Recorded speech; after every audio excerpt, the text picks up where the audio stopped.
It was interesting this week. I was walking, and one of the things I do, I'm not the best meditator in the world. I wish I could say I could sit for 3 hours and, just get into that Om place and just let spirit flow through or nothingness flow through and connect with the universe. But I do struggle with it. And so my meditation is usually going for a walk and just getting in that space of going through the woods and just really just getting out there and living in the now, right at the moment. And then that's usually when spirit starts coming through and really opening up to me as I let spirit in. So I started getting, very interestingly, I started hearing an audiobook, as sometimes when I'm walking along, I'm listening to audiobooks. And as all of you know, I'm a nurse, I'm a scientist, I'm a lot of different things. I also worked in hospice and volunteered for many years. I've also been, right now, I'm also practicing hypnocounselor, like Leslie. And I work in past life regressions, especially in connecting with your higher self.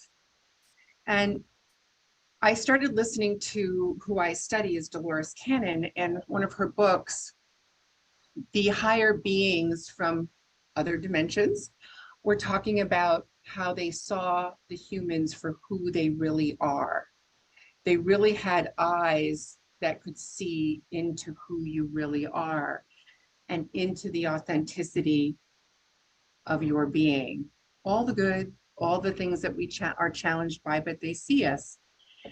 And then I was reading a book by Dr. Kubler-Ross, who wrote The 5 Stages of Death and Dying. And it's one of the old books I had read a long time ago. And right away, the first thing she was talking about was going in and looking at your authenticity of who you really are and finding that space in you. And it started to really make me think about, deep inside us, do we really know who we are? We are a mother, we are a father, we are a partner, we are a teacher, a manager, an accountant, we're a lawyer, a doctor. We're so many things that we're labeled as. And as we grow up, we're also children learning the lessons of our parents. And so we come into this life, I think, these perfect beings. I might take the bit opposite of a Christian stance, and nothing against that, but I will say I think we come into this life as perfect beings, and inside we are perfect the way we are. And as we grow up with our parents and our friends and our peers and our partners, every day another layer sort of gets added on that you don't see that beautiful light that's in you. It kind of gets covered over with the challenges and all the expectations of the things that you're asked to be in this light. There was a story, I had a patient once that was so interesting. She said she was in Los Angeles and she was driving her car, and in Los Angeles, there's always traffic. And she was driving out to the desert for the weekend, and she was holding the steering wheel, and she slowed up because the traffic was in front of her. And as she's holding the steering wheel, she looks into the rearview mirror, and she sees a car coming flying at her. And she knows that that car is not going to stop. And unconsciously, she grips the steering wheel, waiting for the hit.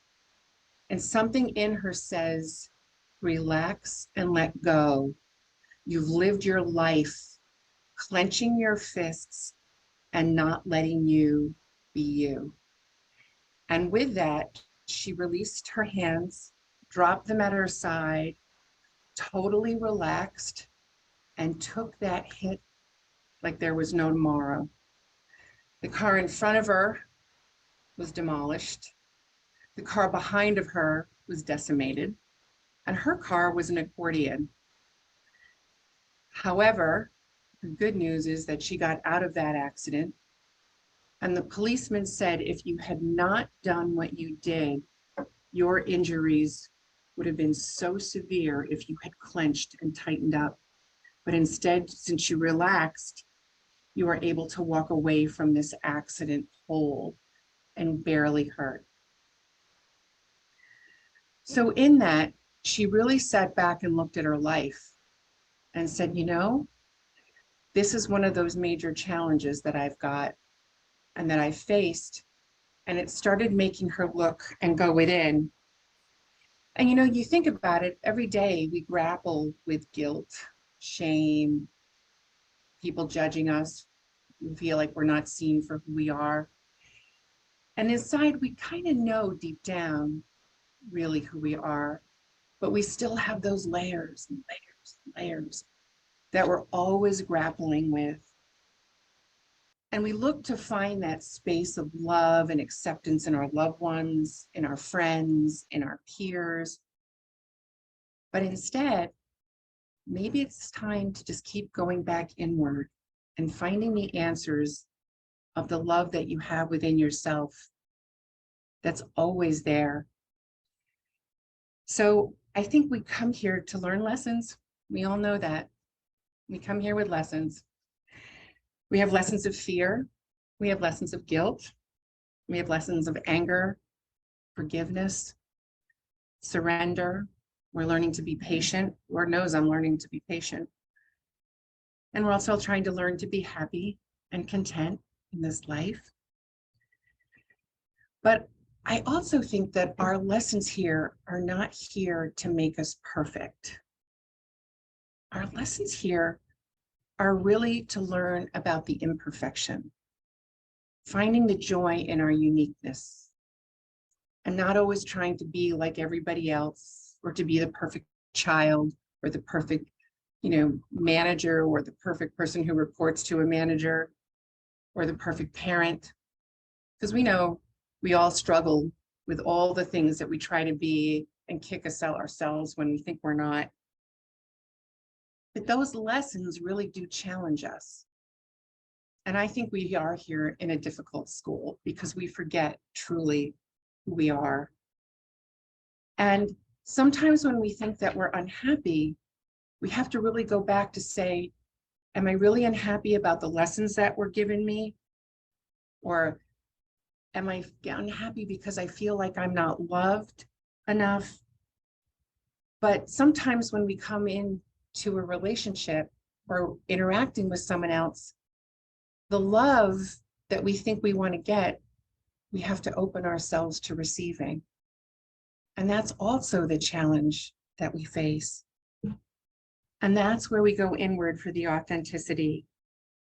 Can I change? Can I be something to myself that's more important than getting it from everybody else? I know you've probably heard this one, but when I looked at this lesson, I was thinking about Leonardo da Vinci and all these great artists, and Rembrandt and Michelangelo, who was an amazing sculptor and sculptured the David and the Pieta, tomato, tomato. Thank you. And I remember somebody had said when I read this that they had asked him, how did he do this? How did he create these amazing works of art? And he said, the David was already in the stone. He just had to chip away the excess. It was all there. And it's like you. We're all maybe onions with lots and lots of layers that get piled on us all our lives. And as we become more self-aware, we start to peel them away bit by bit, just learning from ourselves and going inward. And sometimes we have to realize that we are perfect in our imperfections. That's what makes us unique. There was a woman that a friend of mine had talked about, and it was his grandmother. And he really didn't want her to pass when it was time for her to go. She was a lovely woman, had lived a great life. But he said to her, I really don't want you to go, Grandma. And she said, sweetheart, I've lived a great life. It hasn't been easy. It's been filled with challenges and ups and downs. Maybe I wasn't always what I wanted myself to be. Maybe I didn't get everything I thought I wanted. But she said, I'm kind of like a pie. She said, I gave a little piece away to my parents. I gave a little piece away to my children, piece at work, piece to friends, many friends, but I gave away all those pieces. And I had to learn to hang on to one piece, just one, and that was for me. And I also needed to know what kind of pie I was. And she said, I know what kind of pie I am. So I know when I leave this world, I'll have that piece with me that I'll take with me that will be a reflection of all of the pieces I gave away. When I think about that, I think of all the things that I am and what I think I am not. There's some that say we all have a little bit of Hitler and Gandhi in us, a little Genghis Khan and a little Mother Teresa. And the thing is not to push away the negative, to say I am not that, because we all want to hide our shadows. We all want to say we're nice, we're good, we do things for others. But when we do we do it with a sense of compassion, or do we do it to get something back? And so I call you just to look within, because I know so many of you here and so many that I've been fortunate enough to know in Zoom land, but so many of you are these amazing, beautiful souls that have come here to share with each other, and you genuinely share your compassion. You share so much love. Even when you share your vulnerabilities, you share your love. You share your greatness. So I think today, when you think about who you are and when you're going out in the world and when you think you're not enough, stop, and instead of looking for it from all your friends and your family members and everybody else, which we'll still do, we'll still go and look for them and share our love, but stop and go inward. Stop and just spend a little time with yourself and give yourself the beautiful, gentle self-taught, the talk that you give to others that you love. Stop and love yourself and find that reflection of God within you, because it's there. It is truly the authentic you, more than all that you think you are. So thank you, everybody.